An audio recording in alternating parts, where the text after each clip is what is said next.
Let's begin by sitting on the mat, placing the forearms onto the ground, measuring your elbows so that they are shoulder distance apart. Place the crown of the head between the palms, using the palms to fence the head. Fingers are interlocked. Lift the knees off and check for the shoulders. Keep moving the shoulders away from the ears and the neck, and then slowly start to move on your tiptoes to the closest point. Very slowly we'll begin to lift one knee off, take it to chest. Repeat and change on the other side, keeping your foot flexed and engaged. Doing this to prepare to lift up in the entire pose. When you're ready, let both feet go off. Stay here for the longest time possible. Only when you feel ready, lift one leg up, followed by the other. Keeping your legs as engaged as possible, making sure the shoulders are strong and not collapsing. Tighten the muscles around the hip and slowly bend the knees to release. Relax into child's pose for a bit. Only when you feel comfortable with this demonstration, move on to the next one. Here we will press up to lift into the headstand. Get your alignment right and then slowly get the knees off. Walk to the closest point, lifting both legs together, making sure the core is fully engaged, straightening the legs and elongating upwards to the sky, keeping the shoulders strong.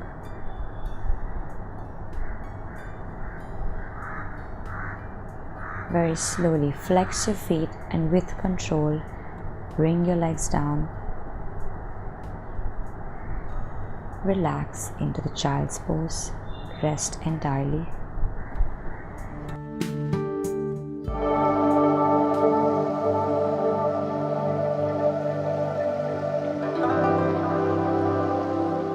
So you're going to sit in Vajrasana, and from here you're going to take your hands in your all fours. Again, your shoulder and your arm in one line, and your hips and your knees in one line. Now tuck your toes. You come up in high plank. When you come up in high plank, if you feel your shoulder is not in line with your wrist, you have to walk slightly back depending upon the length of your limbs. And you stay strong here. So in your high plank, do not arch your back, do not push your hips up. So start from your high plank with your stomach sucked in, your thighs very tight and squeezed in, and your arms straight. Now from here, the first variation is to drop your knees. So your shoulder and your palm is in one line, but my knee and my hips are not in one line. My knee is slightly back from my hips.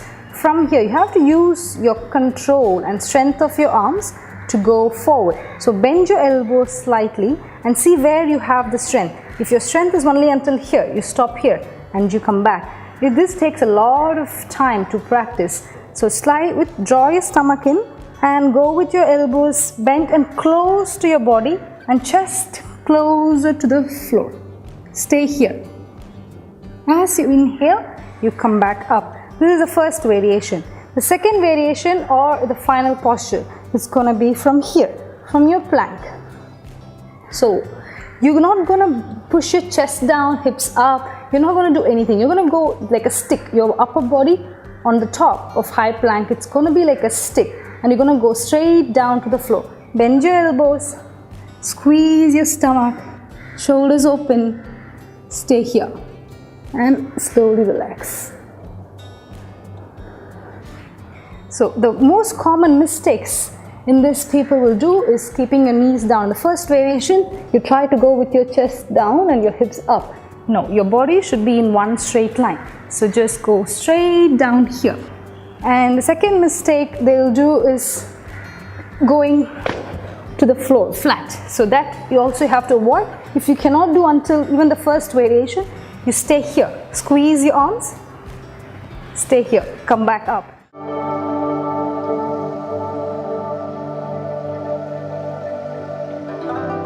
First, go to a mountain posture.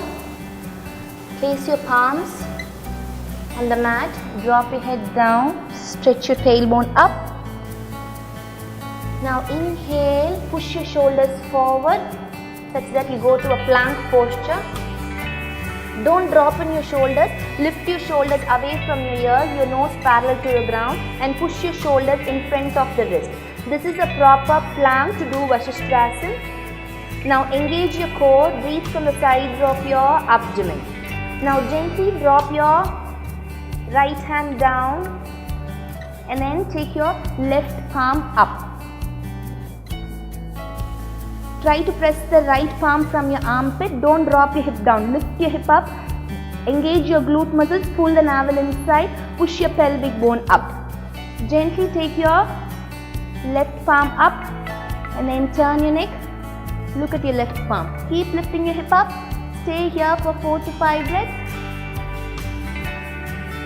If you're not able to do a proper plank, it's okay. You can take your one leg out and then lift your hip up. Look at your palm. After gaining your stability here, you can gently shift your leg up over the other leg and then stay. Keep lifting your hip up, don't drop your hip down. And then exhale, come down.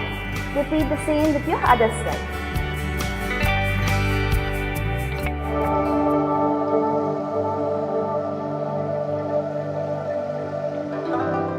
In dog pose. Now if you want to find your legs here too, feel free to go ahead. You can bend the knees slightly if your lower back feels a little bit sore, a little bit fatigued, and then maybe start to stretch your legs a little longer here. You can walk out the legs here if you like, just to awaken the lower body. And then we're going to rise forward and up into a plank position. Push the palms down. I'd like you to lift your chest up, lift the heart up without rounding the rest of the spine. All right, so push the palms down and just lift the chest up. So there are two actions here. Your palms are grounding down and you're lifting the chest up away from your hands. And you'll notice how strong the chest muscles start to fire. Now this is exactly how you want to feel when you're in Bakasana as well. The contraction of the chest muscles, the lifting of the heart center. Okay, and another thing to also think about is, remember, we're stacking joints, and that you can explore in Chaturanga. So as you move forward, you're bending the elbows. Look at where my elbow joint is. It is stacked over my wrist joint. That's exactly where you want to go for your Bakasana as well. So remember, chest and stacking of the joints. Last one, a good prep to take before Bakasana is Malasana. You come into a squatting position here.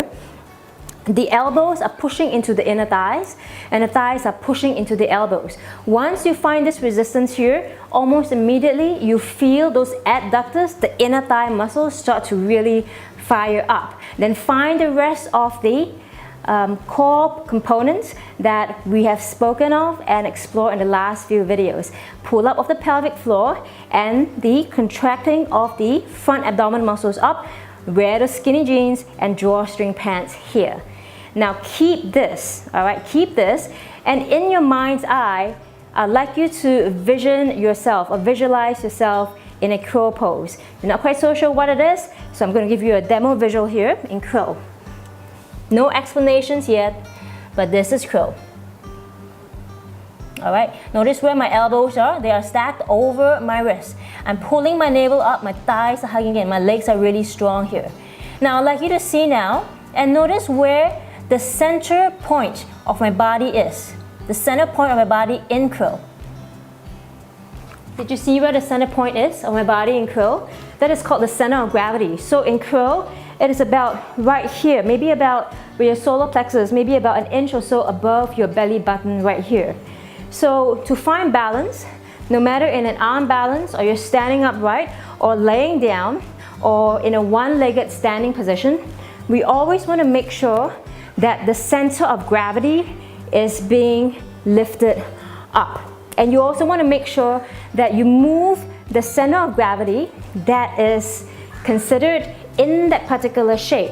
You want to think about where the center of gravity is and align it to the middle of the pose itself. So you have to always think about All right, what am I doing? I'm doing crow. Where's the center of gravity? It's right here, just above my belly button. Where should I then position myself in crow pose to gain access to the shape? Now look at me here. Where is my center of gravity now? That's in crow, which is in my navel. It is behind me, where my hips are. So if I'm not able to move my center of gravity forward to where it should be, which is right in the middle of the shape, I will not be able to lift my feet up. The basis of arm balancing is to figure out where your center of gravity is when you're in the final position, and you need to move the center of gravity literally to the center. So it's more like a balancing position here. You're not trying to hop your feet up, all right? You're trying to move the center of gravity when you're in the shape towards the middle, and when you're able to do so, you spread that energy and balance out the rest of the body from the center of gravity itself. So it shoots out to your hands, to your feet, and that center of gravity is like your fulcrum point here. You find balance where that center is in crow position. All right, one more time, check this out. In crow, arms about shoulder width distance apart. Remember everything that we talked about, fingertips, knuckles, base of your palms. And from here, you want to make sure that you're able to move the center of gravity forward. Now, if you move the center of gravity forward like that with the hips still collapsing down, you're not able to move the center of gravity forward. What you got to do is, first, walk your knees all the way up as much as you can towards your triceps, the upper arms. Move your hips up. All right, and then you're able to move the center of gravity forward more, so much so that at some point, your feet gets light. So check this out, moving the center of gravity forward, pull the navel up, wear those two pairs of pants, pelvic floor, inner thighs, the hips get light, and the feet gets light.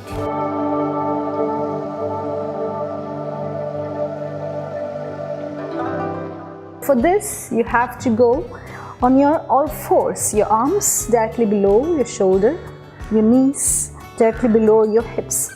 Now first position here, from here you're going to go down towards the floor. So when you're going down to the floor, I'm not going to just completely fall onto the mat. I'm going to use my strength of my arms to control my movement. So my elbows are bent and I go down to the floor completely. So when I'm here, you can watch my arms. My arms are slightly behind my chest. I'm not here. This is for Bhujangasana preparation. I'm going to go slightly backward from here. And my shoulders are not in front. My shoulders are going to be back. And my scapula, your shoulder blades, going to be together. And your chest should be open. Now from here, you're going to lift yourself up.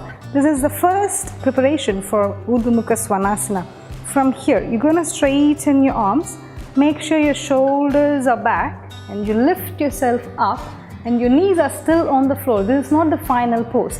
This is the first variation of Urdhva Mukha Svanasana. Now, after you come here, now slowly lift your head up and look up. I'm not going like this. I'm trying to lift my chest up. So do not squeeze your shoulders in front. If you're going to squeeze your shoulders, that means you don't have enough strength in your arms.